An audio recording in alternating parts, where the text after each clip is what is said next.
Good up, bro. Shout out the guys, man. Shout out the guys. Good win. Nice road trip now coming up. Welcome in, Hawks fans. Your boy Bryce Lewis back at it again for another Believe in Hawks episode. Hawks get another win tonight, start a win streak, 3 in a row now after beating the Miami Heat 120-110 in their last game of their 4-game homestand, finishing the homestand 3-1 before they hit the road for 2 weeks. So the Hawks ending off that on a very strong note.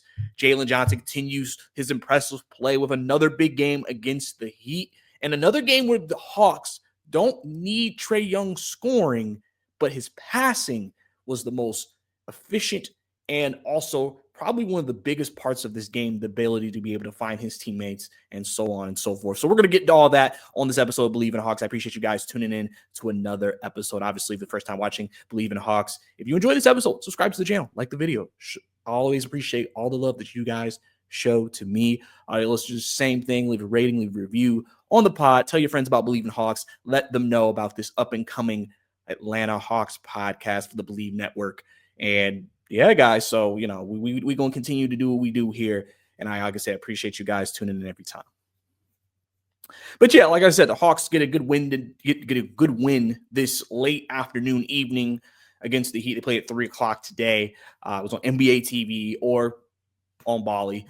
And so this game really was just a typical Hawks Heat game to me. Heat are a scrappy team. They always play with a lot of effort. Hawks have always had their trouble with the Heat. They're always kind of a thorn in the Hawks' side. And, I expect this game to be competitive down to the end, regardless of injuries. The Heat lull you to sleep thinking, oh, they have injuries, we should easily beat them. That never happens. A lot of teams learn that lesson. And so, if you beat the Heat, you got to beat the Heat. They're not going to beat themselves a lot. And this was a game where, like I said, it was close throughout. But the Hawks were able to make some really good plays down the stretch and out-execute the Heat down the stretch to pull away at the end of this game and get this win. So, big thing in this game, I think, for the first and foremost, is that Jalen Johnson continues to play really well. 28, 13, and 5 tonight, 13 to 20, 2 of 3 from the three-point line. Led all Hawks with positive plus-minus along with scoring 18-plus from the floor. And he had some foul trouble as well early in the first half, had 3 fouls, picked up his third foul at the beginning of the second quarter. So he had to sit out for a stretch. Obviously, the non-Jalen Trae minutes are always a bit of a nervous time for Hawks fans. And at times, Quinn with a rotation that didn't have either one on the floor, continuing the subbing them both out at the same time, which I know a lot of Hawks fans are not a big fan of. But at the same time, and obviously it's not always the most ideal thing, clearly. Yes, we get that.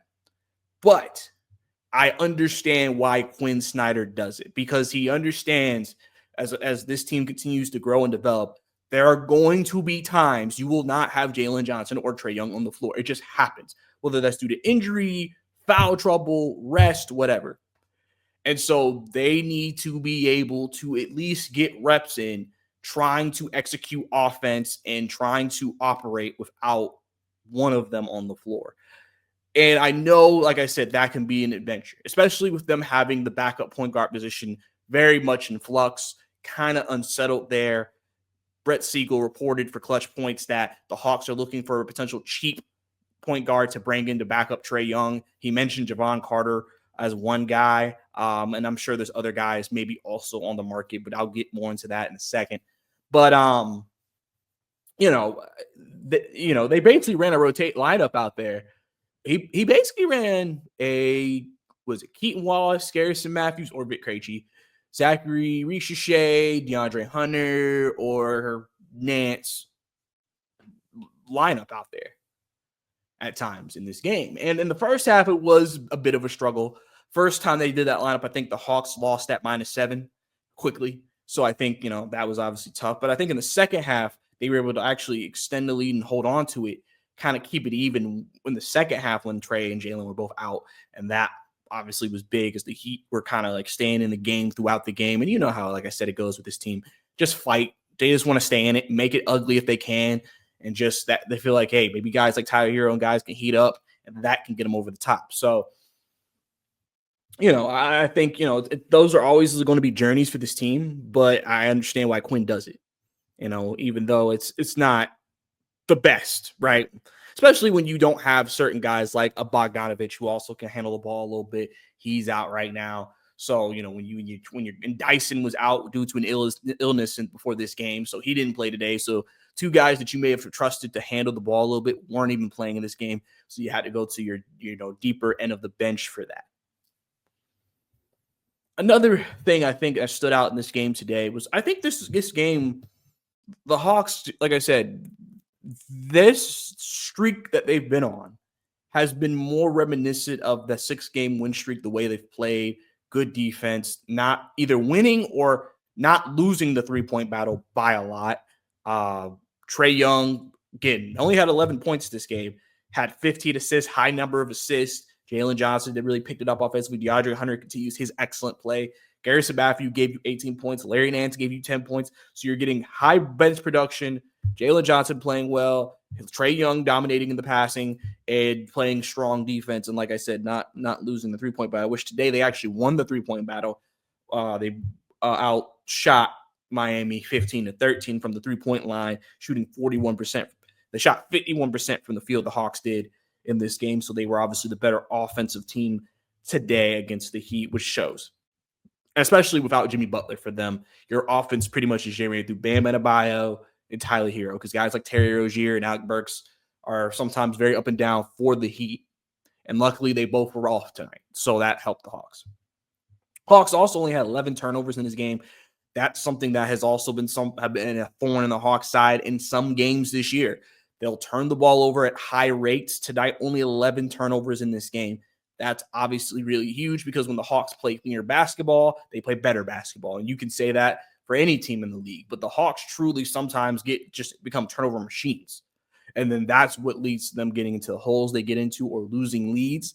Tonight, they never had that stretch where they were just turning the ball over left and right. And it really helped them stay on track offensively, even without, like I said, Jalen or Trae on the floor at times. Won the rebounding battle by 5. Won the offensive rebounding battle by 1 as well. So, like I said, Hawks did some good things tonight. And I want to touch a little bit on the Trey Young 11-point game with the 15 assists.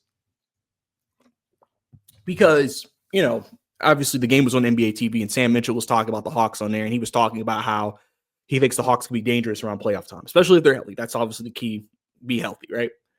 But he mentioned about how, and as I mentioned before too, the Hawks used to be a team that was very dependent on Trae, very dependent on, okay, we need Trey Young to score and assist to give us a shot.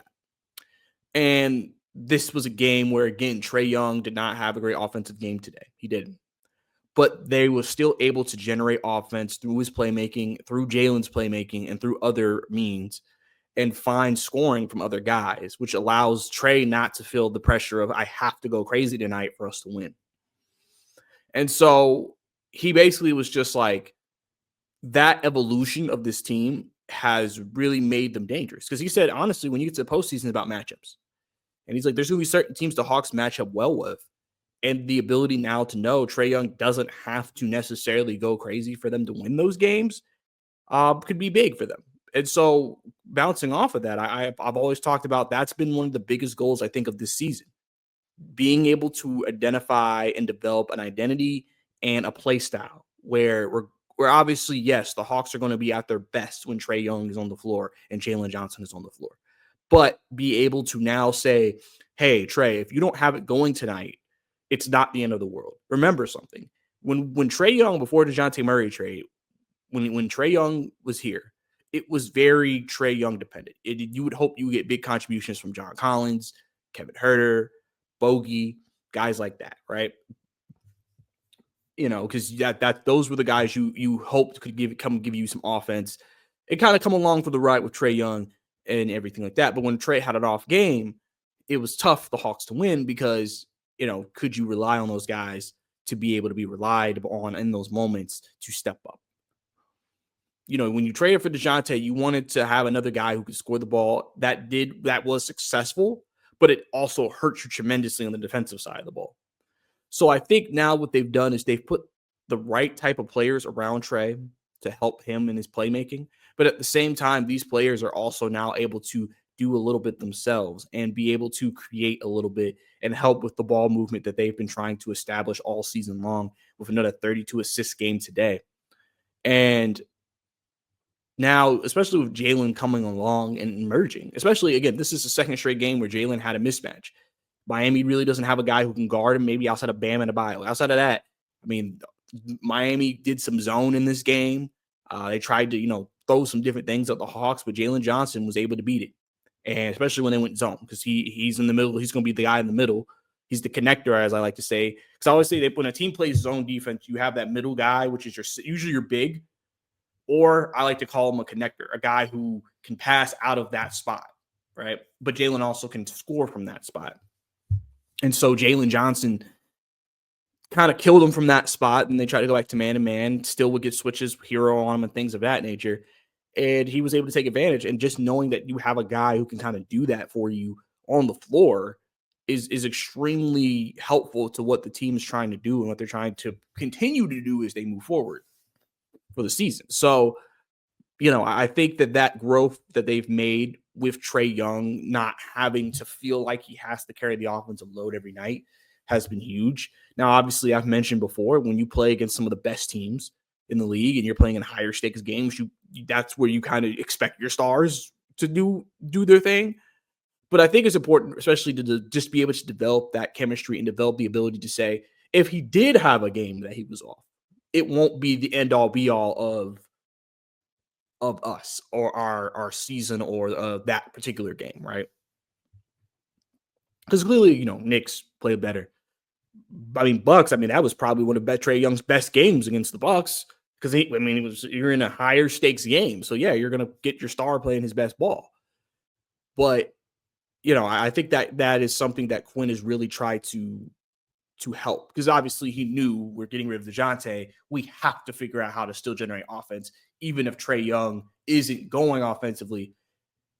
You know what I'm saying? Because obviously we know it's going to be more of a journey when he's off the floor entirely. But when he's on the floor and he doesn't have it going, we could still take advantage of his passing, his elite playmaking, and still be able to do something.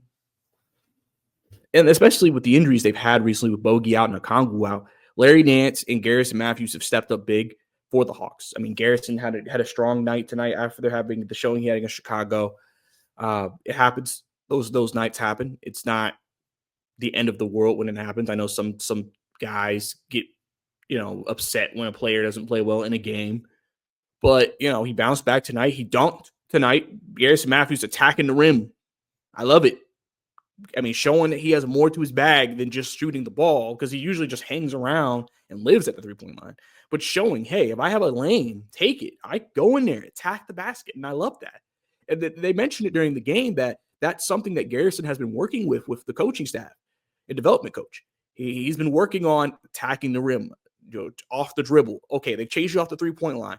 Doesn't have to mean that's the end of you keeping the ball in your hands. Hey, they might give you a lane, attack it, go out the rim, score. And I think to see that tonight is extremely, extremely promising and impressive. And again, it just shows you the work that this coaching staff has done with this team. Even guys who aren't playing, still working on things that they can do better. So whenever they have to be called up and play again, they have that extra added item to their game, and now they can be more effective on the floor. And this matchup tonight also worked better because, for the most part, he was primarily guarding Duncan Robinson, which, Duncan, again, he's kind of like Garrison, kind of lives around the 3-point line, drove it a little bit more today, but kind of lives around the 3-point line. So as long as Garrison keep a hand in his face, it wasn't a bad defensive matchup for him tonight. So it wasn't as, I guess, a glaring of a mismatch, right? And even tonight, Larry Nance, he had to switch a lot. The Heat were trying to get guys on him, and I think he did an admirable job defending tonight, because that's not obviously what Larry Nance is known for. That's one of the weaknesses in terms of a player that he is that he's not a great defender. He's not a good defender. And so for him to step up defensively tonight against the Heat, because they were definitely trying to hunt those switches and hunt those mismatches against him, and for him to still produce offensively, help really big in the pick and roll. I think I've said Larry Nance, I think in the pick and roll, Trae was really, really an underrated weapon they have, because they talk about him and Jalen in the pick and roll, but Nance can basically do the same thing in the pick and roll, attack the rim, shoot a three. And And he even ran some point forward tonight. There was a couple of possessions in the third quarter. Larry Nance brought the ball up and just kind of facilitated a little bit. One was off a Hunter screen, and then another one was a Garrison 3, I believe. And so, you basically saw Larry Nance kind of showing you a little bit more of his bag tonight, being able to do more. And he's been finishing games as well. I mean, he is basically a Okongwu when he's not here. It's just a little bit of a different play style. Obviously, Okongwu's a better overall defender who could switch across the board, and you feel more comfortable with those defensive matchups than you are with Larry Nance switching. But a guy who is a better shooter than Okongwu, so adds that element when he's on the floor compared to what Okongwu brings. And then obviously a guy who usually tries to attack the rim, dunk the ball, things of that nature, and a veteran presence as well. So he's been big for the Hawks while Okongwu has been out. Now, they said Okongwu was going to be out 4 games. We are now after the 4th game he's been out. So the Hawks, I'm assuming he won't play tomorrow. So he'll probably miss 5. But the question will be when they go to the West Coast, when they start that West Coast road trip, what is his status going to be? We will see if he'll be back. We should get an update on his status soon, if not tomorrow. And we'll know if Okongwu will be able to get back in the rotation. And listen, it's just great. Like I said, at the end of the day, they can lose guys like Bogey and Okongwu and say we still have some very capable guys behind them. You see people talk about why don't we trade those guys? And I'm like, okay, well, if you trade them, then what if they get hurt? What if Garrison gets hurt? What if Larry Nance gets hurt? What you got? Y'all cool with that? That's what you're saying. I'm cool with not having nobody behind them. I just want them to get more playing time. And I'm just like, okay, I mean, that's what y'all want. But it's just important to have that type of depth when you need it. And so really, especially, like I said, Dyson being unexpectedly out before the game with an illness. Hopefully he's good for tomorrow. Again, it's an illness. Don't know how bad it is. Don't know if he's like on his deathbed or he's just like not feeling well, low energy today. And they were like, all right, we just let you sit out. Again, he'll probably be on the road trip with them. So, I mean, I don't think this is anything major. But again, since Toronto is literally tomorrow, I don't know when he'll be back. I mean, I'm sure he'll be back at least for the first game of the West Coast trip, but he may not be back against Toronto. But if he is, that'd be fantastic, of course. But yeah, so the Hawks got a very impressive win against the Heat tonight. Kind of controlled it,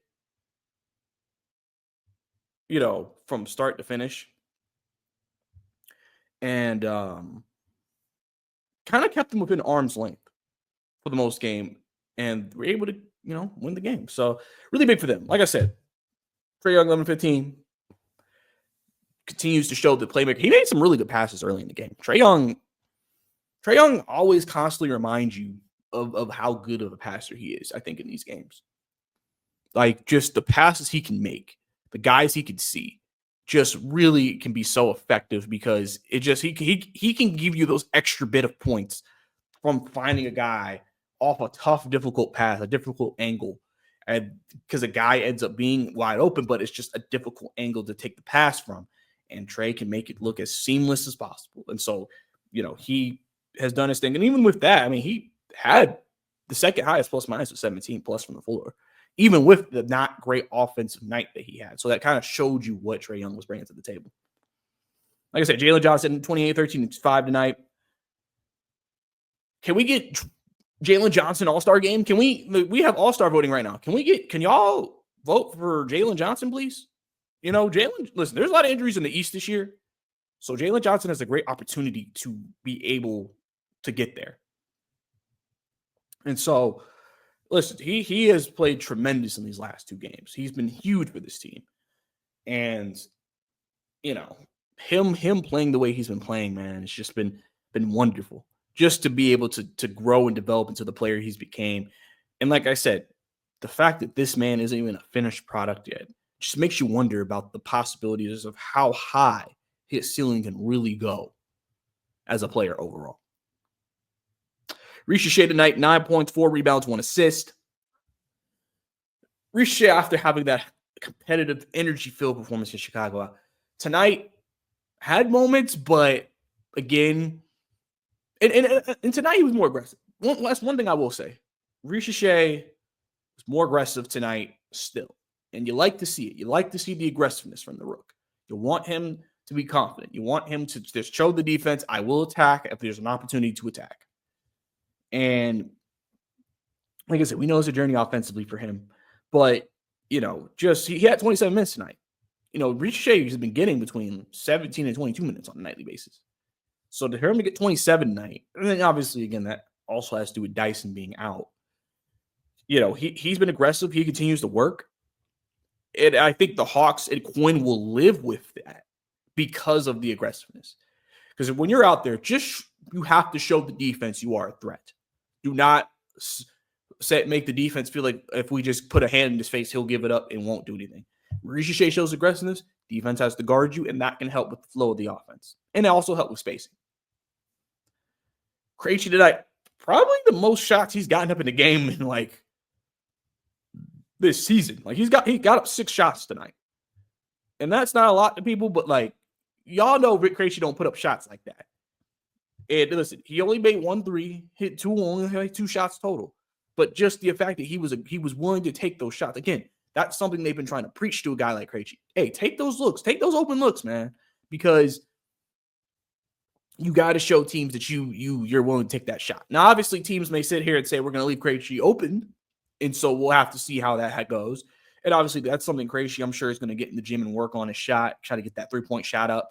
So that way it can be more of a threat for the Hawks and make teams be like, oh, we can't leave him. But he had a pretty solid all-around game. 7 points, 3 rebounds, 5 assists.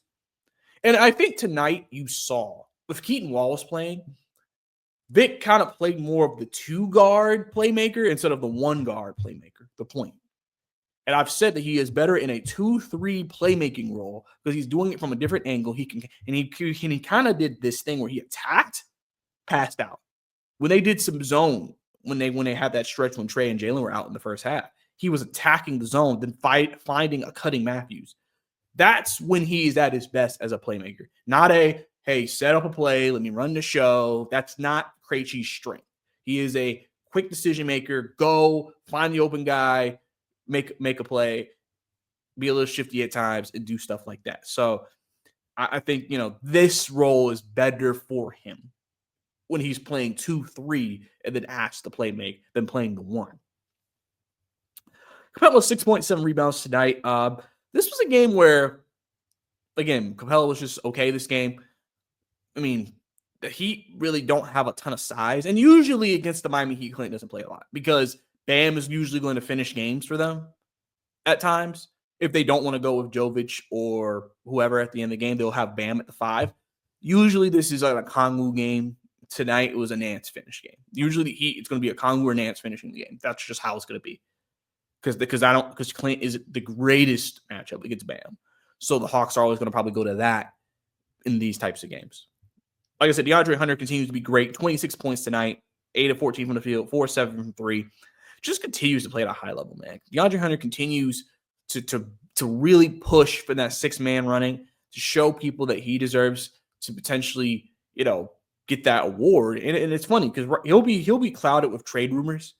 People in the Hawks fandom have mentioned, do you still trade Hunter even though he's playing this well? Listen, if this team's having a winning record and they're beating good teams and they're looking like they can be a legitimate playoff team, I just don't see how you make that move to me. I just don't see it to me. How important he is and how big he's been, I don't see how you make that move, honestly, if you're the Hawks. And so there may be people who call, and the Hawks have always been a we'll listen type of team, but I don't think they're going to be like, we need to move off DeAndre Hunter unless they get an offer they can't refuse. So DeAndre Hunter has just been huge, huge, huge every night. Big buckets, big threes, just really helps ease the offensive load off of Jalen and Trae. Like I said, it's about the way you use a player. And the Hawks are using him correctly, and they've worked on some parts of his game that have made him a better player overall, and they are seeing the fruits of that labor, and that continued again tonight. Gary Matthews, like I mentioned, 18 points, 4-7 from 3, 5-8 from the field. Just aggressive tonight. Love to see that from Garrison. Really big, like I said, when Bogey's out, to get this type of offensive production from him, to just allow them to take pressure off of, the other guys. Because, you lost 2 big bench contributors and Okongwu and Bogey. That has led to one of your bench being one of the best benches in the league. But to still get this type of bench production, even when they're out, is just huge. And Garrison just continues to play really, really well. And, again, and if you're the Hawks, it allows you to sit here and say, we don't have to rush Bogey back because Garrison's playing well. There's no reason why we just can't go with Garrison tonight. It's not a situation where it's like, don't really want to play Garrison Matthews. Oh, man, Bogey, get back. Can you play? Garrison's playing well right now. So, Bogey, if you need another game, if the medical staff say you need another game, I'm cool with it. No reason to rush it. Like I said, Nance, double-double tonight. Nance, 10 and 10 on the boards, scoring, just doing different things. Great in the pick-and-roll game, as I mentioned earlier. Really stepping up in the role without Okongwu, playing more minutes, finishing games. Larry Nance, man, veteran. Listen, underrated pickup in that DeJounte trade. Just adding a guy they can rely on. And so, Larry Nance, man, really, really good stuff from him tonight. And then Keaton Wallace played tonight. Didn't play last game, played tonight. He was tasked with guarding Tyler Hero, which was interesting because Tyler's bigger than him. So Tyler was able just to shoot over him. But Keaton, you know what he does. He's going to scrap. He's going to fight. He's going to compete. Hit a 3 tonight. Had 5 points, 2 rebounds, 2 assists. I think, like I said, if you're Quinn, you should have a little bit more confidence in Keaton. So and he's basically tonight. You saw them go to a 10-man rotation. I lied. All right, so they were at a 9-man rotation, and you saw like Keaton, like I said, able to play that backup PG role. It's just a little different when it's not Krejci or Dyson or Bogey. It's like a point guard, and so Wallace, when he's asked to play and give them some big minutes, he does it, and so can't be mad at that. But like I said, the Hawks are now on a 3-game winning streak. And looking good. The Hawks have a very tough schedule up ahead. They have 6 games in 13 days during the 2 calendar years. And they're in 2 countries. Obviously, we're counting Toronto. They play Toronto, Denver, LA Lakers, LA Clippers. If you saw, apparently Kawhi Leonard is targeting that game as his return game. Yay. The Utah Jazz and the Phoenix Suns. The Hawks will be on the road starting tomorrow and will not be back till January 9th. The Hawks will be gone for a while. So this is going to be an interesting trip. Play some tough teams. Obviously, Denver blew you out last time. First time you've played the Clippers this season, so you don't know how that matchup's going to go. Lakers, they clearly probably want to get back for that overtime win. Jazz, you assume Hawks would win that game. That should be a game of favorite in it. And then obviously the Suns, even though they're a 500 basketball team, they still have Kevin Durant, Devin Booker. If they're healthy, that'll be tough.